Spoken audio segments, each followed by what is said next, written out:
ये एक ग्राफ है। हम जो लोग आप फिजिकल में पढ़े होंगे तो समझेंगे, जो नहीं पढ़े उनके लिए हम थोड़ा सा इसको बता दें। सही ने, ग्राफ है तो इसमें हम लोग दो एक्सिस लिए हुए हैं। ठीक है, अब एक एक्सिस पे हम लोग एनर्जी को दिखा रहे हैं। एनर्जी, खास करके जो एनर्जी लेते हैं हम लोग, वो फ्री एनर्जी रहता है। फ्री एनर्जी यानी डेल्टा जी वो रहता है। सही ने, तो हम जनरली ई से ही दिखा देते हैं, तो ये बता दिए कि फ्री एनर्जी रहता है। और ये रहता है रिएक्शन कोऑर्डिनेट। रिएक्शन कोऑर्डिनेट, सही ने। ये ग्राफ हमको बताता है कि रिएक्शन, ये एक्सिस बताता है कि भैया रिएक्शन में किस स्टेप में कौन लोग पार्टिसिपेट कर रहा है, और ये बता रहा है कि उन लोगों का क्या एनर्जी है। ये बता रहा है कि किसी रिएक्शन के किसी स्टेप में कौन लोग पार्टिसिपेट कर रहा है, और ये बता रहा है कि किस स्टेप में किसी का कितना एनर्जी है। जैसे हम अभी SN2 रिएक्शन से अलग हट के हम बस एक मिनट बात करें कि मान लिया जाए हम ये रिएक्शन, ये ग्राफ बनाए, तो ये ग्राफ आप क्या समझ रहे हैं, इसमें आप क्या समझ रहे हैं? तो ये ग्राफ आपको बता रहा है क्या कि रिएक्शन 3 स्टेप में होगा। है, कितना स्टेप में होगा? 3 स्टेप में। कैसे पता चल गया सर? हमने जितना चोटी उतना ही स्टेप में कोई रिएक्शन होगा। तो अगर 3 चोटी है तो रिएक्शन 3 स्टेप में होगा। इसका मतलब 4 चोटी है तो रिएक्शन 4 स्टेप में होगा। 5 चोटी है तो रिएक्शन 5 स्टेप में होगा। 2 चोटी है तो रिएक्शन 2 स्टेप में होगा। और अगर 1 चोटी है तो रिएक्शन 1 स्टेप में कंप्लीट हो जाएगा। समझे ने?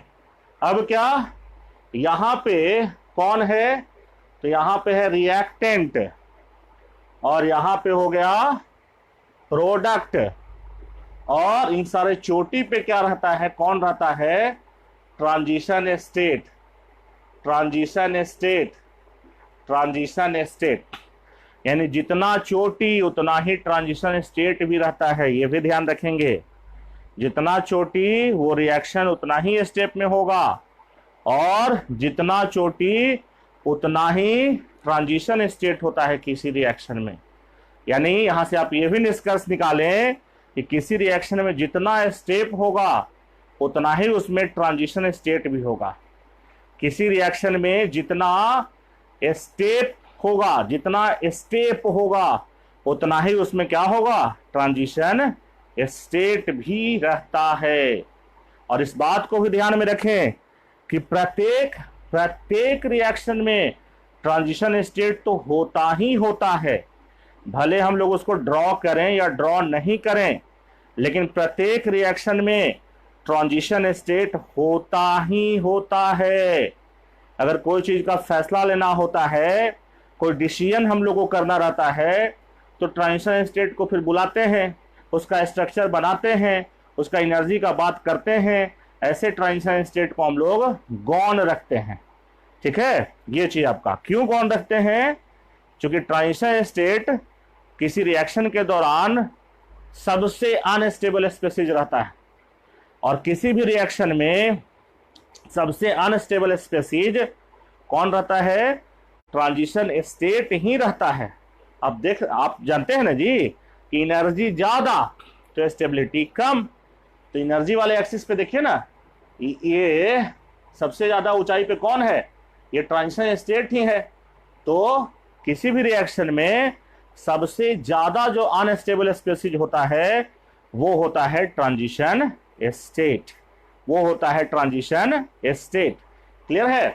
तो अब बात समझिएगा, जैसे ये रिएक्शन कितना स्टेप में हुआ है, तो ये यहां, फिर ये यहां, और फिर ये यहां। तो ये बताया आपको रिएक्टेंट, ये प्रोडक्ट, और ये सब तो ट्रांजिशन स्टेट। यहां आपको मिला पहला इंटरमीडिएट, है, यहां आपको मिला दूसरा इंटरमीडिएट, और ये फाइनली आपको मिल गया क्या, प्रोडक्ट मिल गया। यानी ये रिएक्टेंट इस बैरियर को क्रॉस करके इस इंटरमीडिएट में बदल गया, फिर ये इंटरमीडिएट, फिर दूसरा इंटरमीडिएट में बदल गया, और फिर ये इंटरमीडिएट फाइनली किस में बदल गया, प्रोडक्ट में बदल गया, है ना। इंटरमीडिएट भी अनस्टेबल स्पीशीज होता है जो रिएक्शन के दौरान बनता है और उसी दौरान कंज्यूम भी हो जाता है, समझे ने। तो इंटरमीडिएट भी अनस्टेबल स्पीशीज होता है जो रिएक्शन के दौरान बनता है और उसी दौरान कंज्यूम भी हो जाता है। जैसे कि आप नाम सुने होंगे कार्बोकेटायन का, तो वो एक तरह का क्या है, इंटरमीडिएट है। देखेंगे हम लोग आगे चल के, है ही नहीं। तो फिर से रिपीट करें कि जितना चोटी आपको दिखाई पड़ रहा है रिएक्शन उतना ही स्टेप में होगा, जितना चोटी होगा उतना ही ट्रांजिशन स्टेट भी होगा। अब आप समझिए, यहां चोटी का ऊंचाई इतना, यहां चोटी का ऊंचाई इतना, यहां चोटी का ऊंचाई इतना। तो चोटी का ऊंचाई जितना ज्यादा, वो स्टेप होने में उतना ही टाइम लगेगा, यानी वो स्टेप उतना ही स्लो होगा। यानी अगर हम कहें कि ये रिएक्शन एक स्टेप, दो स्टेप, तीन स्टेप में कंप्लीट हो रहा है, तो ये वाला जो स्टेप है ये सबसे स्लो स्टेप है, और ये वाला जो स्टेप है वो सबसे फास्ट स्टेप है। यानी इस वाला स्टेप में जहां रिएक्टेंट जो है वो पहला इंटरमीडिएट में बदल रहा है, इसमें सबसे ज्यादा एनर्जी का जरूरत है, इसमें सबसे ज्यादा ऊंचाई चढ़ना पड़ेगा, चढ़ाई चढ़ना पड़ेगा। तो ये स्टेप सबसे भारी भरकम हो गया, और एक बार जब यहाँ चढ़ जाइए तो सड़क से ससर के यहाँ उतर न जाइए, और उसके बाद आप यहाँ पहुंच गए आप। और अब यहाँ तक पहुंचने के लिए अब आपको फिर से इस चोटी को क्रॉस करना पड़ेगा। तो ये चोटी बड़ा था, ये चोटी छोटा है, तो ये ज्यादा आसानी से आप क्रॉस कर जाइएगा। फिर यहाँ चढ़ गए तो फिर सड़क के उतर न जाइए, ये दूसरा इंटरमीडिएट बन गया। फिर अभी आप यहाँ हैं, तो फिर अब ये चोटी तो काफी छोटा है, तो ये फटाक से चढ़ जाइए और आप उतर जाइए, समझे ना। ये चीज आपका। अब इस चोटी को यहां से यहां चढ़ने के लिए, चढ़ाई करने के लिए ताकत चाहिए ना जी, ताकत चाहिए मानी एनर्जी चाहिए ना जी, समझे ना। तो जो एनर्जी चाहिए उसको हम लोग यहाँ पे केमिस्ट्री में पुकारते हैं इस नाम से, एक्टिवेशन एनर्जी। एक्टिवेशन एनर्जी, कौन सा एनर्जी, एक्टिवेशन एनर्जी के नाम से पुकारते हैं। यदि इस स्टेप में भी चाहिए एक्टिवेशन एनर्जी, तो मान लो इसको हम एक्टिवेशन एनर्जी कैसे दिखाए, EA1। इस स्टेप पे भी चाहिए एक्टिवेशन एनर्जी, मान लो इसको हम दिखाया ऐसे EA2। और इस स्टेप में भी चाहिए एक्टिवेशन एनर्जी, मान लो इसको ऐसे दिखाई EA3। तो क्या देख रहे हो, सबसे ज्यादा एनर्जी किसमें चाहिए, पहला स्टेप में, फिर उससे कम दूसरा में, और तीसरे सबसे कम किसमें, तीसरा में। यानी पहला स्टेप में एक्टिवेशन एनर्जी चाहिए सबसे ज्यादा, उससे कम दूसरा चढ़ाई में, और सबसे कम तीसरा चढ़ाई में चाहिए, समझे नहीं। तो यहाँ एनर्जी ज्यादा देना है, तो ज्यादा एनर्जी लेने में समय ज्यादा लगेगा, तो ये हो गया सबसे स्लो वाला स्टेप। और यहाँ तो कम ही एनर्जी लेगा, है नहीं, ये फटाक से एनर्जी लिया, ठीक है। जैसे कैसे भी आजकल आ रहा है बहुत कुछ, है नहीं, कि तुरंत एनर्जी ले रहा है अपने काम भर। तो यहाँ कम ही एनर्जी लेना है तो तुरंत ले लेगा, तो ये रिएक्शन क्या होगा, फास्ट होगा।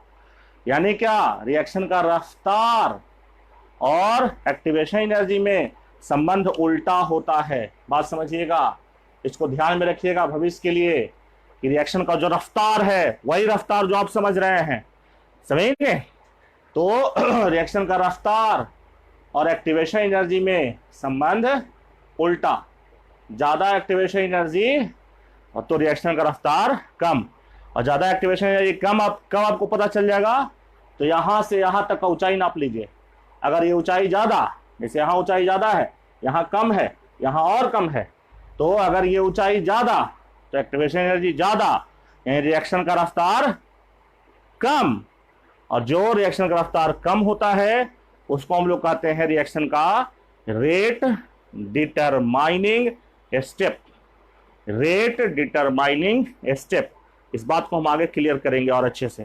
तत्काल ये ग्राफ आप समझ लीजिए, और ये जनरल ग्राफ बनाए थे, SN2 रिएक्शन के लिए नहीं था, ये जनरल था, है नहीं, ये किसी भी रिएक्शन के लिए आप लगा सकते हैं।